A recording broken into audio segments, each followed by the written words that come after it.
Coming up on this week's podcast, is Zach Brown correct to not be concerned by McLaren's drivers fighting against each other for the F1 title? Is Yuki Tsunoda's Red Bull career all but over? Can Lewis Hamilton save his season with Ferrari? And when should Mercedes announce its 2026 driver pairing? It's time for the latest episode of the Racing News 365 podcast.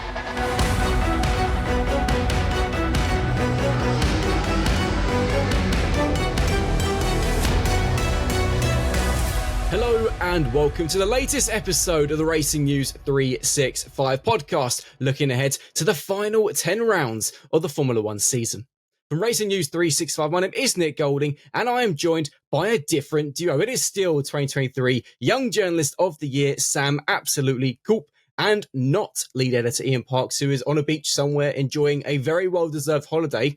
But we are joined by Racing News 365's favourite Irishman. It is Fergal Walsh. Fergal, firstly, thank you for sitting in for Ian, who, as I've said, is somewhere in the globe enjoying a well-deserved rest. How are you and how much are you looking forward to this podcast from 10 to 15? 10 to 15. 10 to 15. Well, From very excited to very, very excited. Well, 15 is the highest number, so I'll go with 15. Let's go with 15. That's the correct answer, isn't it? Well, we sliding scale from 10 to 15. I mean, you are in the hot seat. You're in Ian's seat, so this is big responsibility. Sam, you're in your own seat, mate. So same responsibility as always. How are you? Any fun stories? Anything new? I went to a friend's birthday party over the weekend in the Cotswolds. Nice. They're renovating a cottage, so yeah, it was very nice. It was very very Middle England. But also, I mean, obviously we're not going to sound the podcast, but I don't actually know where Ian is. Do you guys know? I don't. We I do actually not have know. no idea. Because it's not just Nick being weird and cryptic. I don't think we actually know where he's don't on know. holiday. No, he said he'd be on a beach. I asked him, and there are many beaches, and he didn't respond to that part of my message at the time. But never mind. It just came to me. But he will be back soon, so we can find out then where Yes. he is. But I imagine it's somewhere very relaxing because obviously he will be soon jetting back off into the Formula One paddock, just over a week now until, of course, the Dutch Grand Prix. Now, before we get things going, we've got to start with, I think, the biggest thank you so far from Racing News 365. So to all our listeners, to all our viewers of this podcast for the past 19, 20 months since it started, thank you very, very much, because last week we surpassed 1 million downloads. It's a huge achievement for us at Racing News 365, one we're very, very proud of, and one we couldn't do without all of you watching, downloading, liking, subscribing, leaving comments below on YouTube. So just thank you for all of you who tuned in and join us for the road now to 2 million, because the only way is up. Anyways, moving on to the fun question. And yes, as I pointed out in my intro, Fergal is Racing News 365's favourite Irishman because, well, he's Irish. So, Fergal, this question is very much in your honour, so you get a bit of time basically to think of your answer. The fun question for this week's podcast: how many F1 drivers from Ireland have scored points? is this including Eddie Irvine? This is not including drivers from Northern... Oh, the cat's back. This is not including drivers from Northern Ireland, just Ireland, because otherwise Fergal will start a scrap. Just the Republic. Just the Republic of Ireland. I believe it's 2. All right, you're going 2. Sam, how many do you think? I'm going to go 4. Why 4? not? Well, you know what? This is a proud moment for Fergal because it is 2. It is Derek Daly and Ralph Furman. So Fergal is absolutely correct. Look, it's only his second appearance. He's already got one more question right than you, Sam. So he's doing well. Right. As I've pointed out in my intro, this is, of course, a look ahead to the final 10 rounds. Last week, we, of course, looked back at the 14 completed rounds, or 58.3%, as we figured out. As a result, we can't do a biggest takeaway because there's nothing to take away. What we can do, though, and Sam, I'll come to you first, what is the biggest thing you are looking forward to in the second half of the final 10 races of the season? I mean, the obvious is the title fight between Lando and Oscar. But realistically, I think the bit that I'm most looking forward to is finding out exactly how this kind of horror first season for Lewis at Ferrari actually does end, and whether or not there is some silver lining, something to take out from it heading towards 2026. you could also say the same for Max Verstappen as well and Red Bull, and see kind of how it all ends for them at the end of this year, and kind of what the lay of the land is looking like heading into 2026, knowing he'll be there.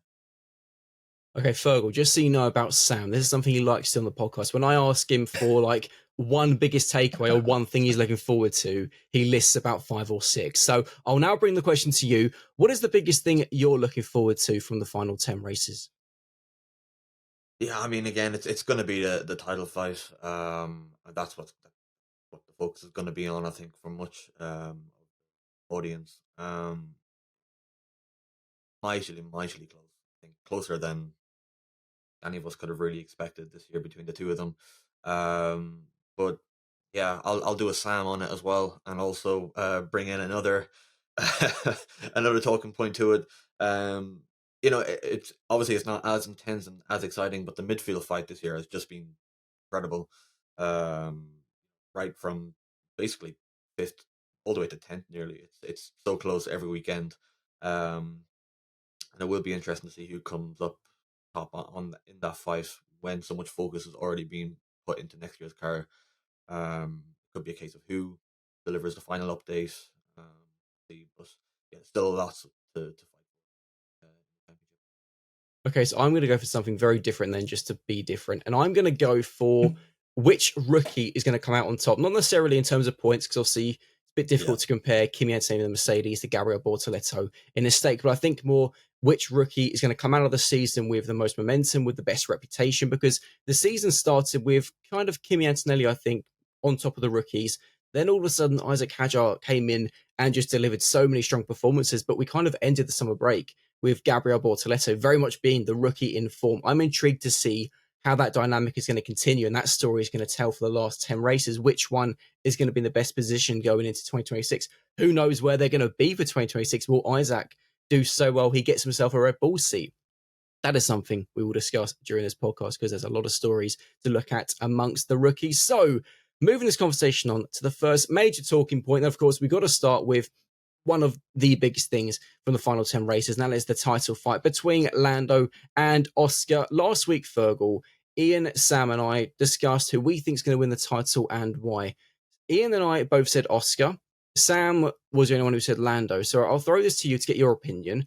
Who do you think is going to win the driver's title? But more importantly, why do you think so?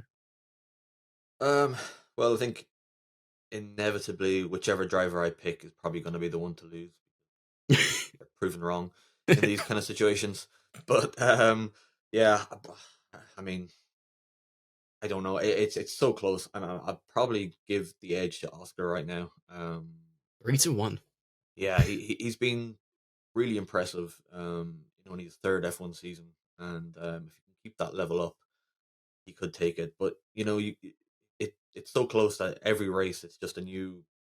So one of the guys just does better than the other.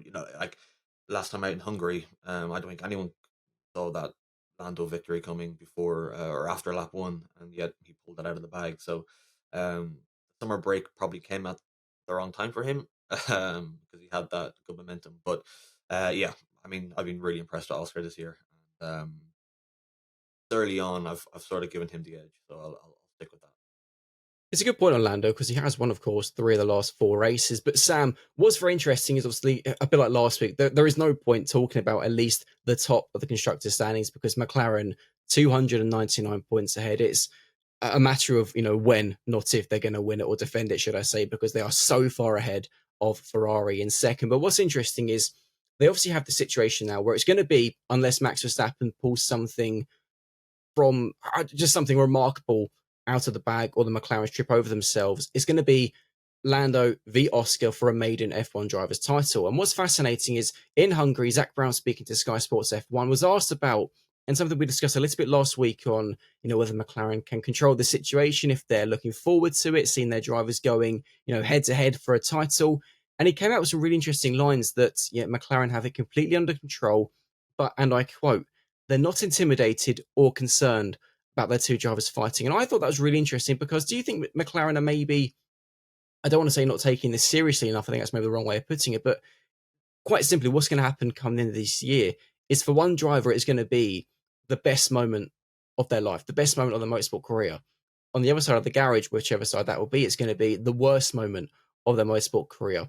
Is it weird then, do you think, for Zach to come out and say, they're not concerned, not intimidated about how it's going to happen, may the best driver win? Is that the right approach, do you think?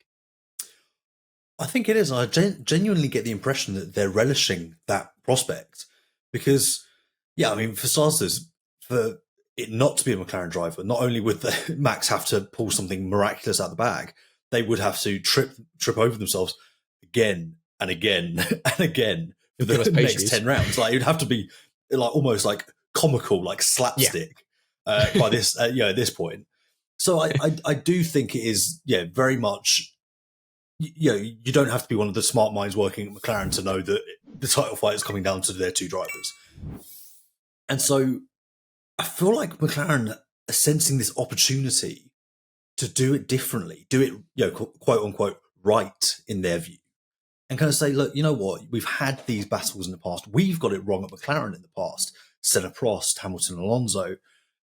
And then there's other teams, Mercedes, Rosberg, Hamilton in 2016. Almost kind of like, stick it to other teams a little bit and say, look, not only have we built the best car, we've got the best lineup and we're doing it better than you. We are managing the situation better than you guys have ever done in the past. We are raising the level of expectation here. And so I don't think they are intimidated at all by that. Hence why I think they're relishing it, because it is that opportunity right there and being able to do it.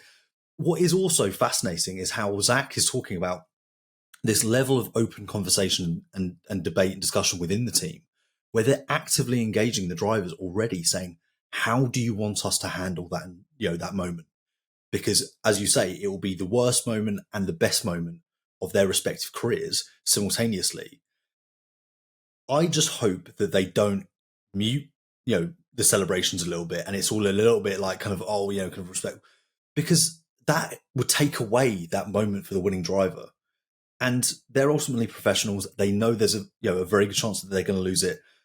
And so I think whoever does ultimately fail in winning the title will take it on the chin. They'll do it, they'll handle it the right way.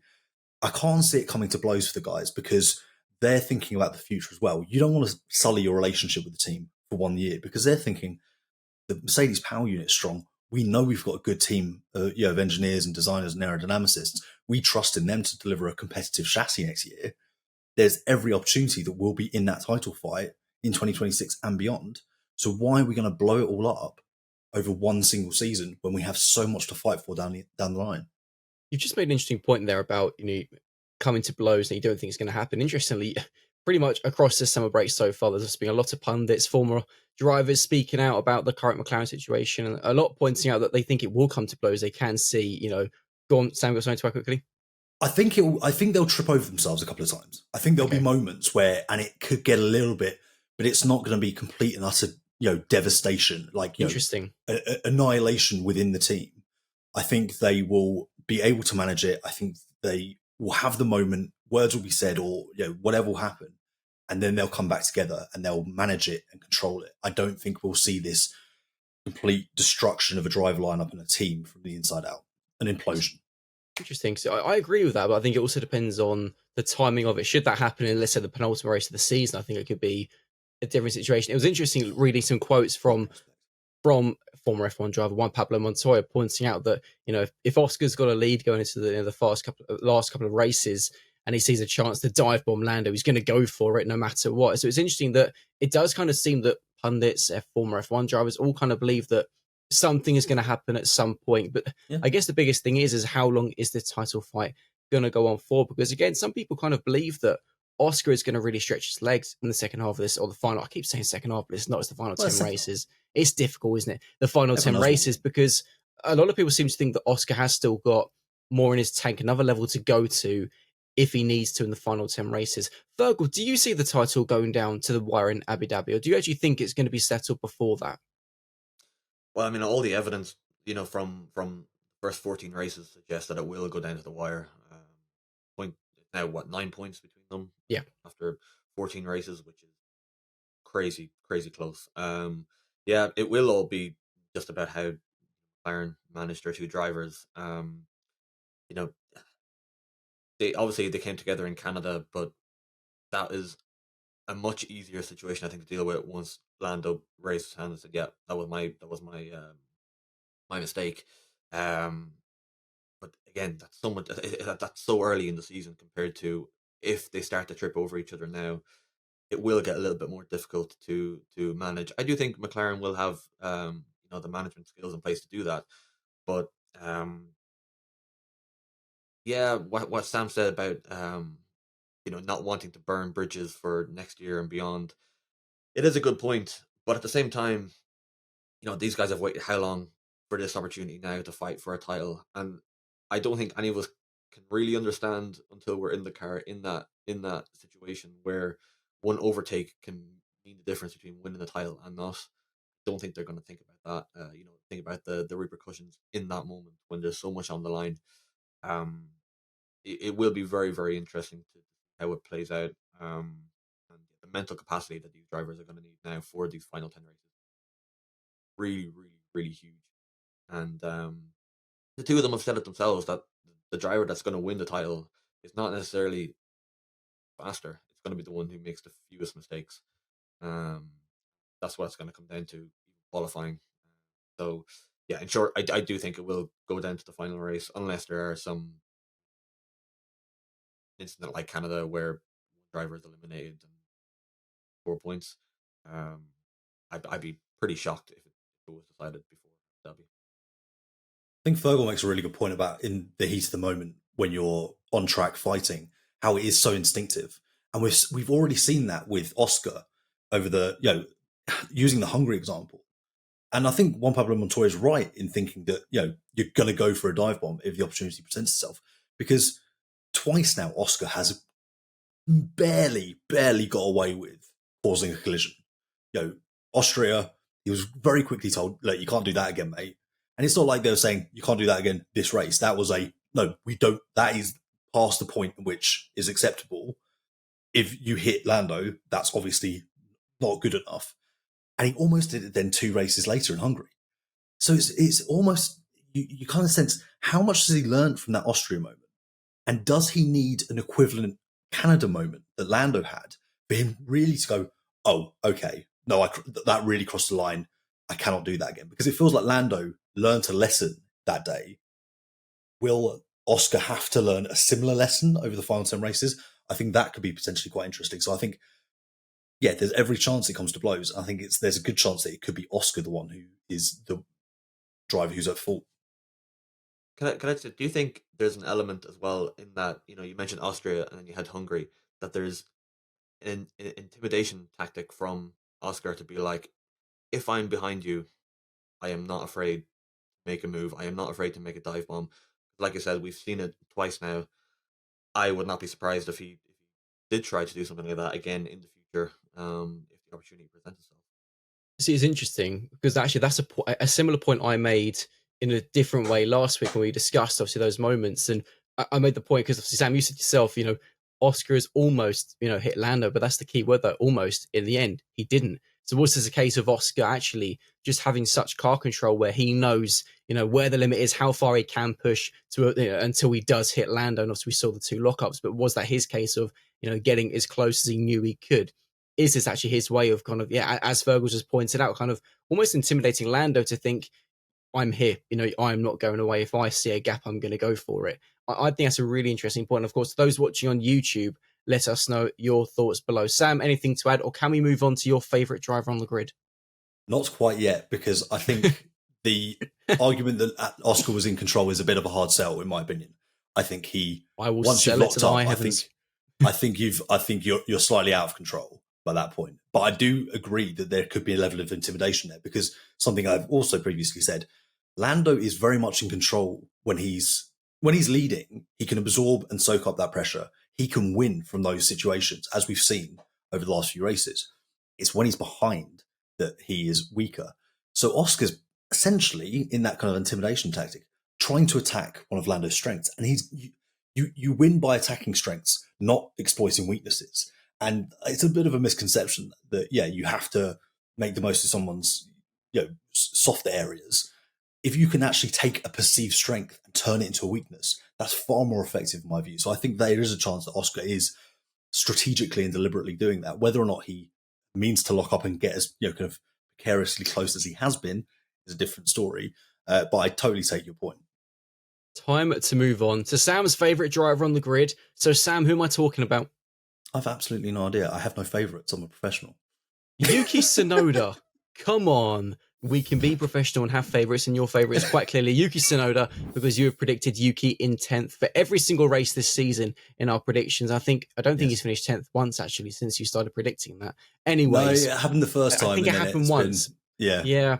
But interestingly, that's a new one. I've never said it that way before. Interestingly, there we go, much more professional. One of the biggest talking points, I guess, for the final 10 races is going to be that second Red Bull seat. We, of course, know that Max Verstappen committed to Red Bull for 2026. He's going nowhere. The big talking point, obviously, is the second seat at the Milton Keynes-based team, currently held by Yuki Tsunoda. Red Bull have said, yep, he's going to keep it for the rest of the year.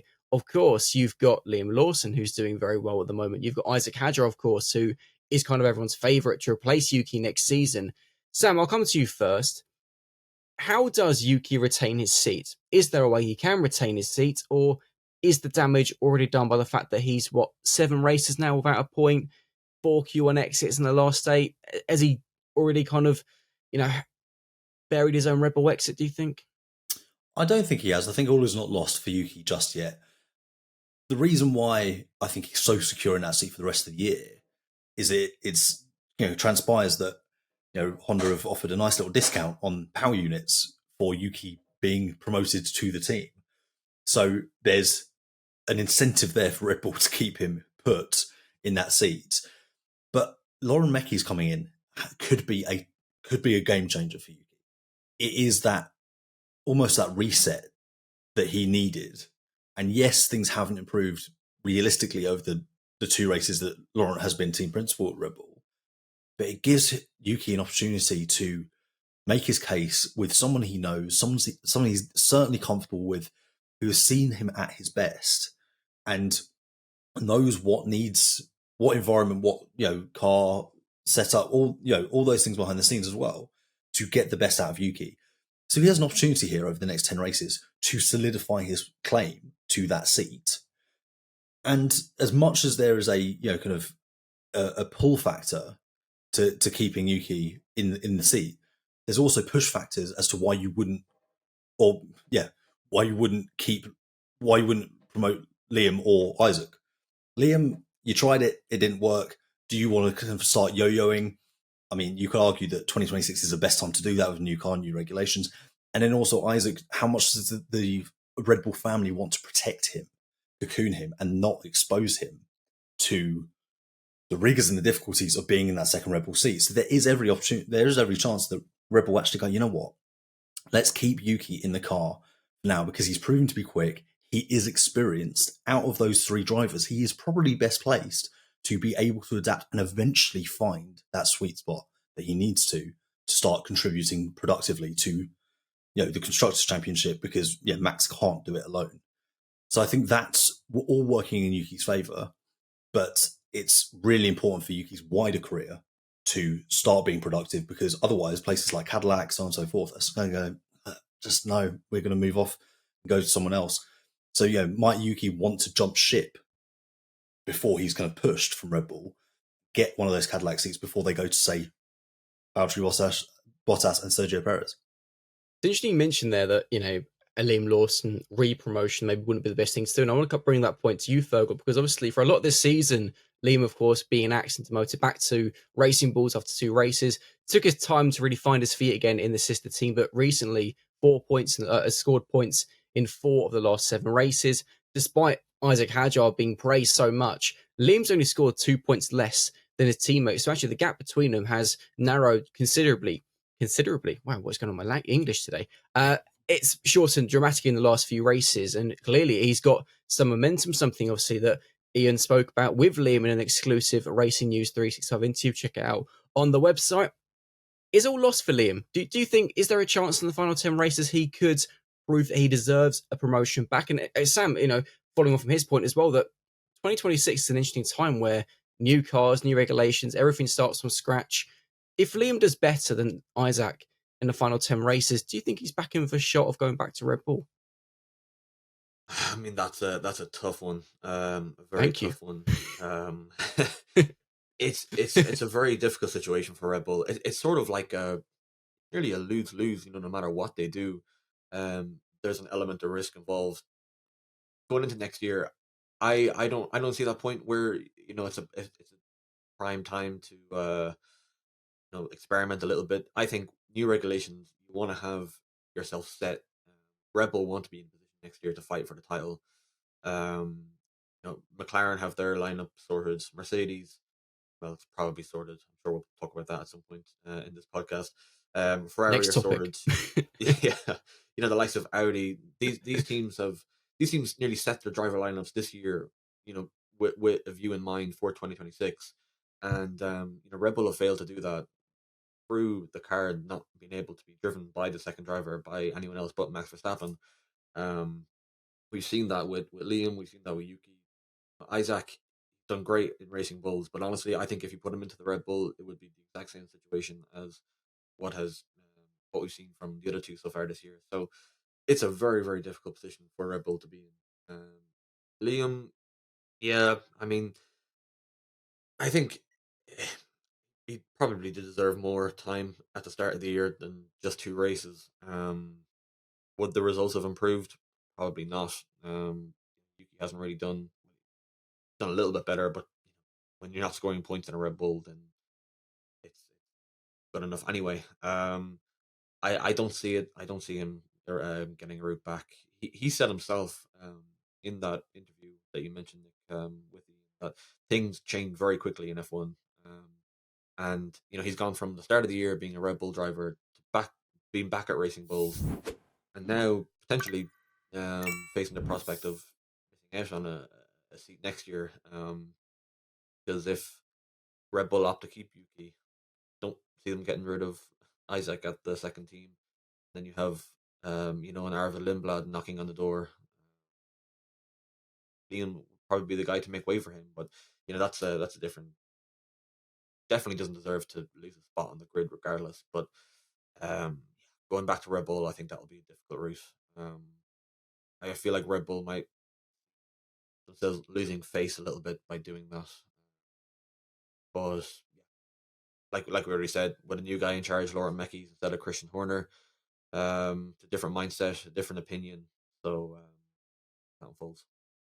Just finally on Red Bull, before we go on to the Mercedes situation regarding when are they going to give contracts to George and Kimi, a very quick answer from the pair of you. Obviously, we've spoken a lot about in recent podcasts, excuse me, Max needing support this season to get Red Bull second in the standings, given, the weakness of the RB21 and the inconsistencies of it compared to the Ferrari and the Mercedes. If things don't change for Yuki in the final 10 races and he continues to struggle, can Max get second alone, do you think, or is that too big a task? Sam?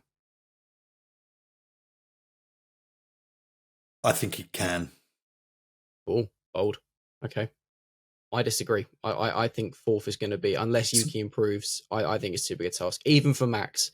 It's incredibly difficult, but a lot of it is I don't know how much I trust Mercedes and Ferrari, to be honest with you. Whereas I do trust Max to drag every ounce out of that car, kicking and screaming. So that's why I'm saying I think he can.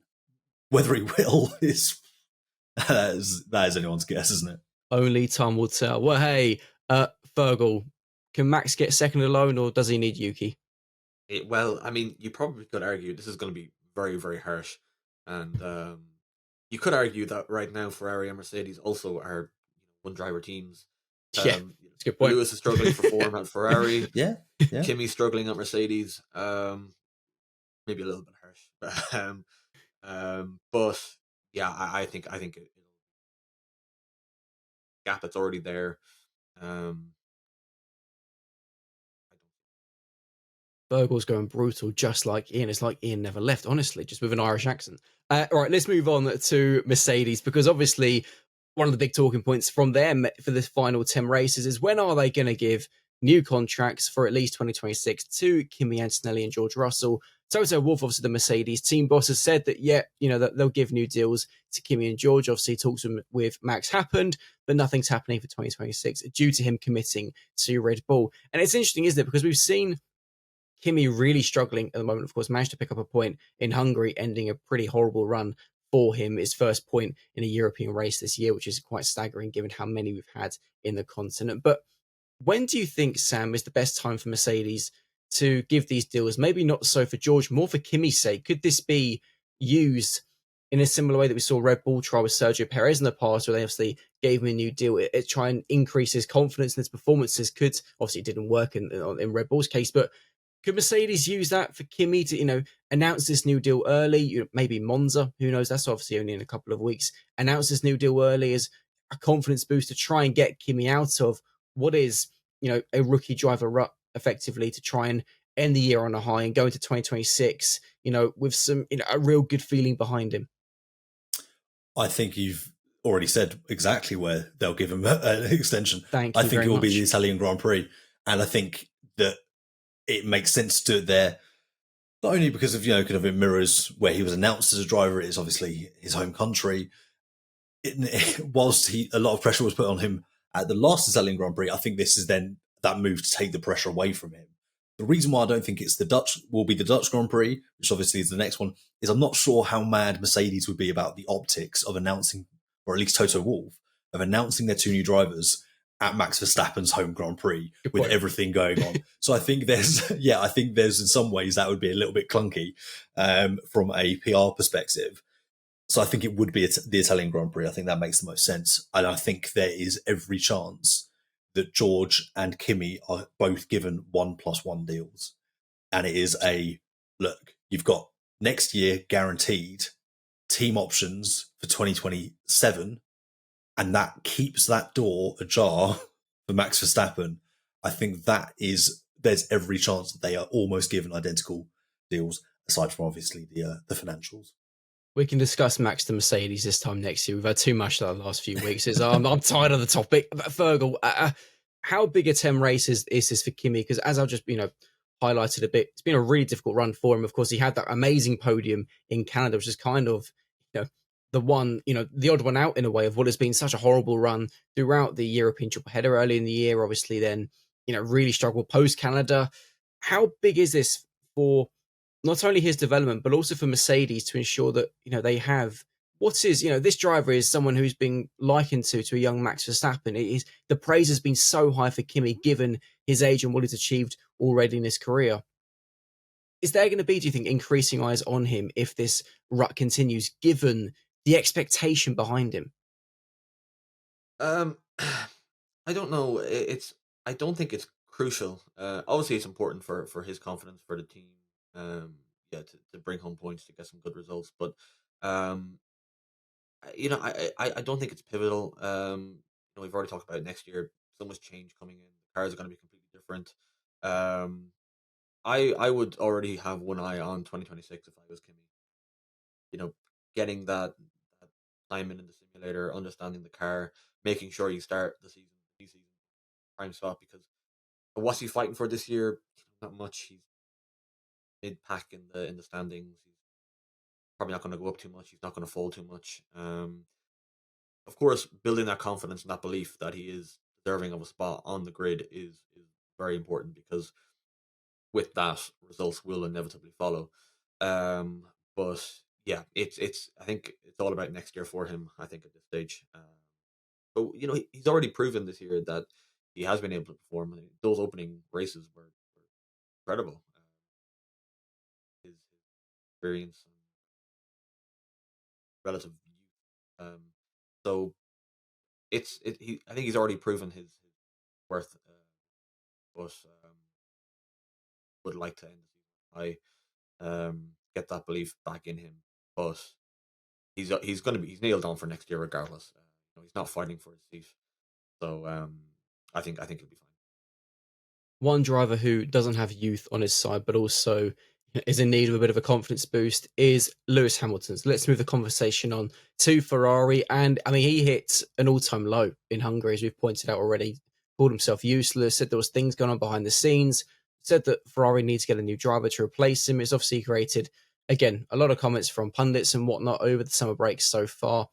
Lewis has got obviously 10 races left before the big season with Ferrari in many ways in 2026, where obviously everything's kind of back to zero. He's a level playing field again, and the kind of expectations that these new regulations should suit Hamilton's driving style a bit more than what we've seen during the Grand Effect era. And interestingly, a report came out from La Gazzetta dello Sport in that Hamilton's contract being a 2+1, the +1 for 2027 is actually an option on Lewis's behalf. So Lewis can choose if he races for Ferrari in 2027 rather than Ferrari deciding if it keeps Lewis. So everything very much in Lewis's control, it would seem, despite what's going on. Nevertheless, 10 races to go, Sam. What can Lewis do you think, to judge this year as a saved campaign? Because, yet to claim a podium. Charles Leclerc's had 5 in a pole position. Monza, of course, is just around the corner. What do you think would be classed by Lewis and Ferrari as a saved season? What does he need to do? Monza's really well timed for Lewis in the sense that it's so soon after the summer break, and it will, in theory, give him that lift. We've seen Lewis thrive and feed on that energy in the past, and I think that's exactly what he needs. And his finest hour in recent memory was at the British Grand Prix, a stunning victory, and it was just an incredible moment. I think he will be looking for a similar pick-me-up come Monza. In terms of what can turn his year around, make it a success, I think first of all he needs to. The head-to-head statistics need to improve in his favour. Yeah, it's currently 10-4 in races, or 10-4 in qualifying. I think 11-2 in races, which is whilst the gap might not be huge between the two of them at times, that is a pretty comfortable Charles win in those columns. I think he'll be looking for a couple of podiums or a win, which would probably be fairly fluky. Let's take it. But I think Ferrari generally just need a win. They haven't had one all year. Hungary was a brilliant opportunity. Fell away from them there.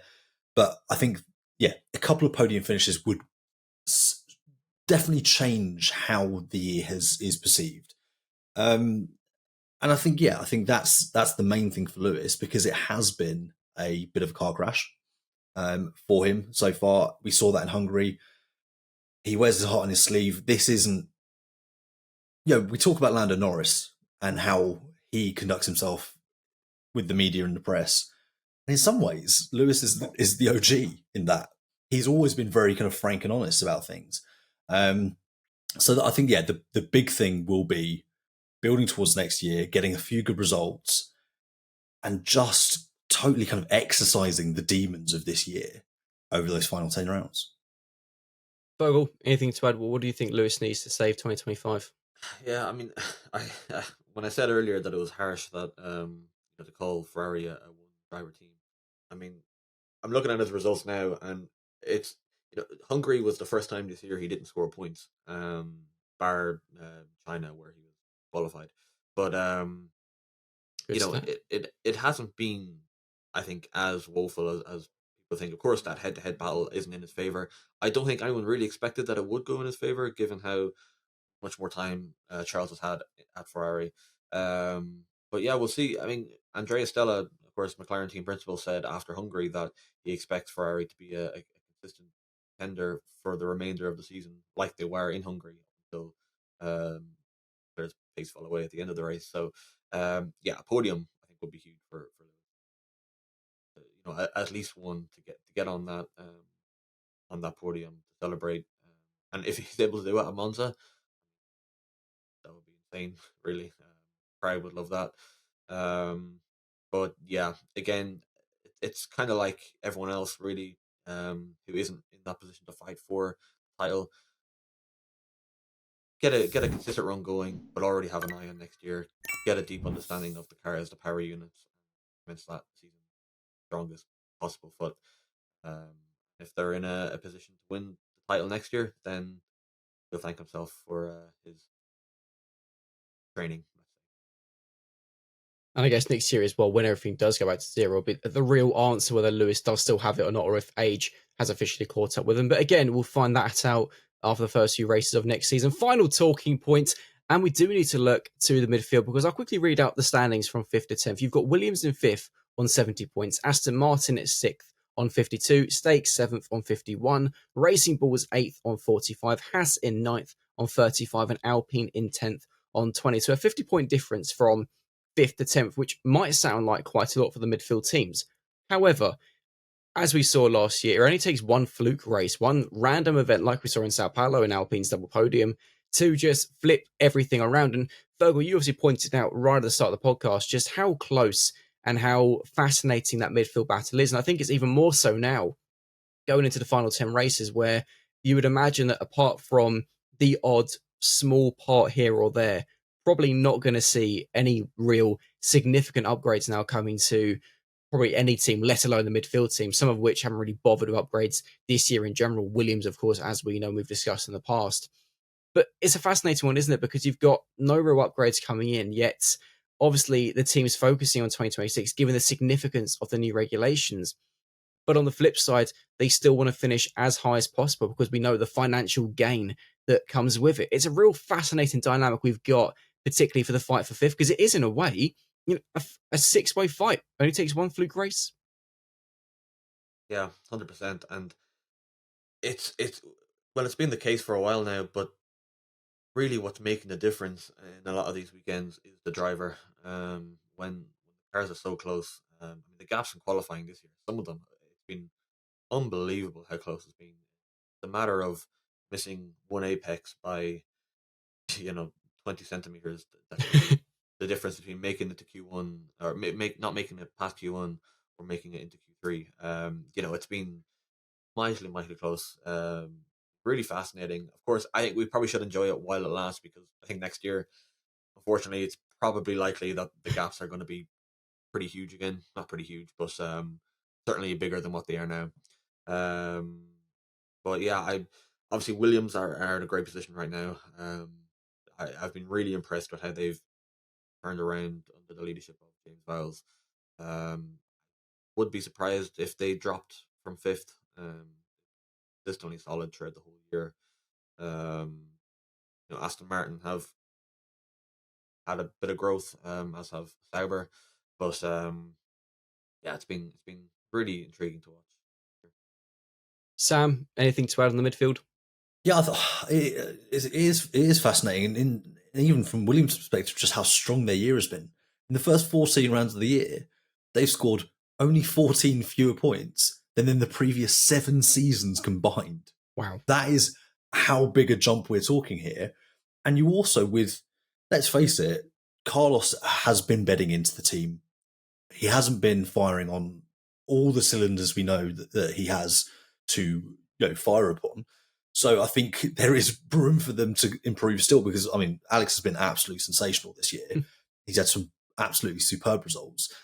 And you've got, more to come from Carlos. Again, very much the same with Aston Martin. You expect that that they'll probably continue on that trajectory. The momentum they started to build from the result in Hungary. I feel for Haas a little bit because they're it's not like they're doing anything particularly badly or they're doing things wrong. It just all of a sudden a few fluke results and they're like, oh, wow, guys, like, wait for us. Alpine, I think, are pretty much rooted to the foot of the floor. They really do have one driver, or what they really are a one-car team at the moment. Yeah. As brutal as that is the reality of the situation. And I don't think anyone in the comments is going to really kind of vilify me for that. So yeah, it's an intriguing prospect, but again, Fergal was absolutely right. Enjoy it, soak it up, because next year the gaps are going to be considerably larger between the various teams and also the front runners and the midfield. Does look that way. Okay, so let's end with a prediction because it feels wrong having not done that for a couple of weeks now. I love a prediction. Who is going to finish? And Sam, you can go first. Who's going to finish in 5th and who's going to finish in 10th in the constructors' standings? Williams and Alpine. Okay, I'm going to go because I want to be different. Stake in 5th because that would be an unbelievable. It's only 19 points. That would be an insane story. Yeah. So I'm going to go Stake 5th, Haas 10th. So I've just got a feeling Gasly's got a few results in him still. Fergal, bring us home. I'm also going to go Williams 5th, and I'll go Haas 10th. So I think that's 3 different predictions. So watch us now. None of us be right. Probably. If It'll our predictions this year are anything to go by. That's probably It'll correct. be Aston and steak or something. This, Fergal, Sam, amazing. Fergal, thank you so much for stepping in for Ian. This has been the latest episode of the Racing News 365 podcast from myself, Sam, and Fergal. We'll see you next time. See you later. Thanks for joining us, folks.